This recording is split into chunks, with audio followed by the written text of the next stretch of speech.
Hello and welcome to week 27. We are going to talk about communication strategies. We've got one video for you today, and it's all about communication strategies. So first and foremost, what is a successful communication strategy?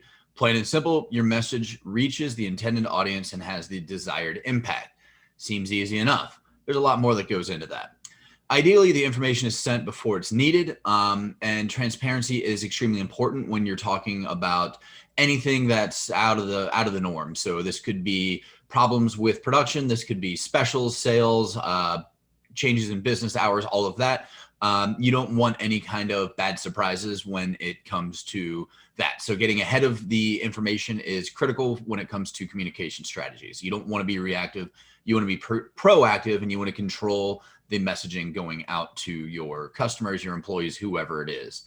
You want to be consistent and clear in your communications. You don't want any kind of confusion to occur with anybody who's receiving the communications, obviously. So internal communication should have the same tone for each subject area.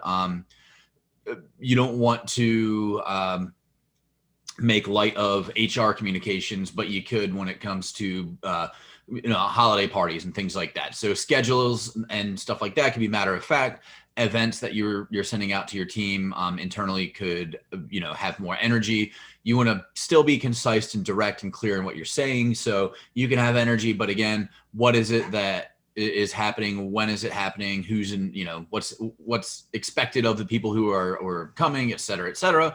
And you don't want to be passive aggressive in your communications internally. Nobody likes passive aggressive communications, or just being passive aggressive in general, so don't do that. Consistency with customers is important. So you want to have routine communications to your customers. This could be, a weekly blog, a weekly sales email, just the regular posts, daily posts every third day, whatever it is, whatever fits your business. If it's social media, if it's email, if it's just regular touch points. For instance, if you have a sales team, every quarter, each customer gets called, gets called once.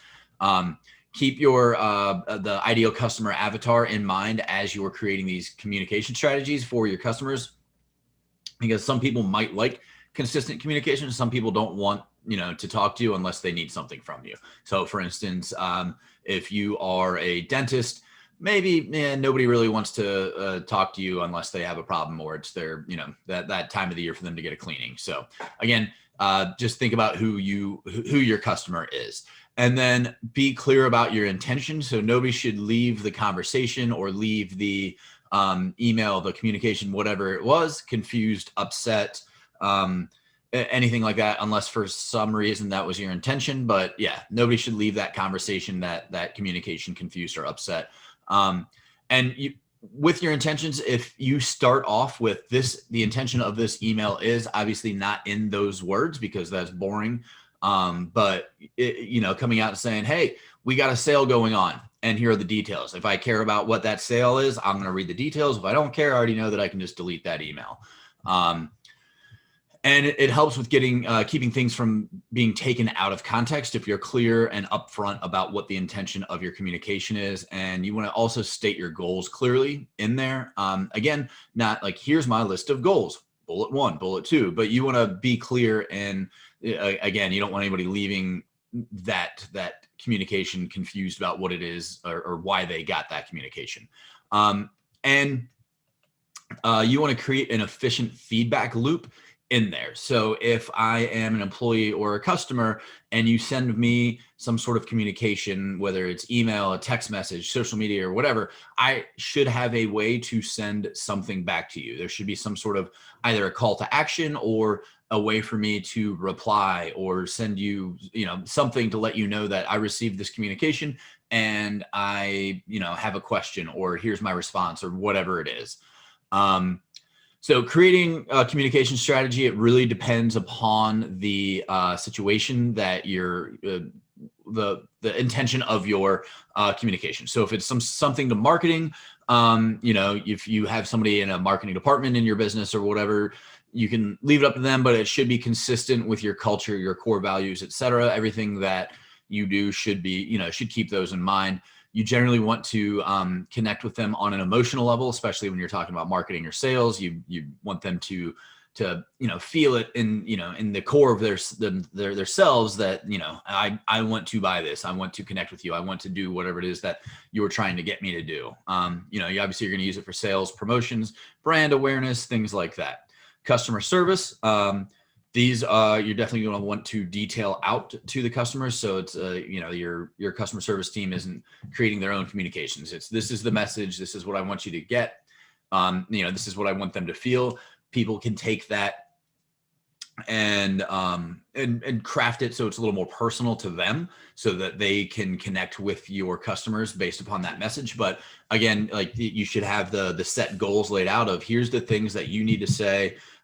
Here's what I want the customers to know, etc. We just did customer service past couple of weeks. So go back and read those or watch those videos if you have any questions.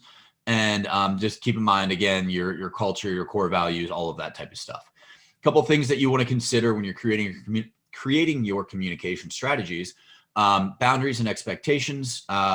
Nobody likes to get emails at 2 a.m, especially work emails. So don't expect prompt responses from, your emails. If you're up at 2 and you're sending them to your staff, your customers, or whatever, that's just a fact of life. Encourage your staff also to put their phones and computers away at certain times of the day. So,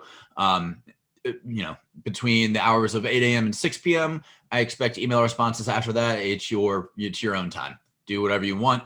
And do the same for yourself. Put your phone down, put your email away. If you find yourself working, at all crazy hours and weekends and nights and all of that, which, it's possible. You're a small business owner. Your life is going to be hectic. Maybe you need to look at your processes and figure out what you can eliminate, what you can do to make your life a little more efficient so that you can enjoy your life and not just work all the time. And then just consider your own personal communication styles. If you aren't good at communicating, maybe work on that, or get somebody who is good at communicating to do the communications for you. Don't forget to listen when you're communicating, and that's the feedback. And by listen, it's, responding to or reviewing customer reviews or emails or complaints or whatever. Like, you want to listen more than you are talking. So you can be effective in terms of addressing the issues that might be out there, the opportunities, etc. Everybody loves to talk. You should be a listener. So don't forget to do that. And that is a brief overview on communication strategies.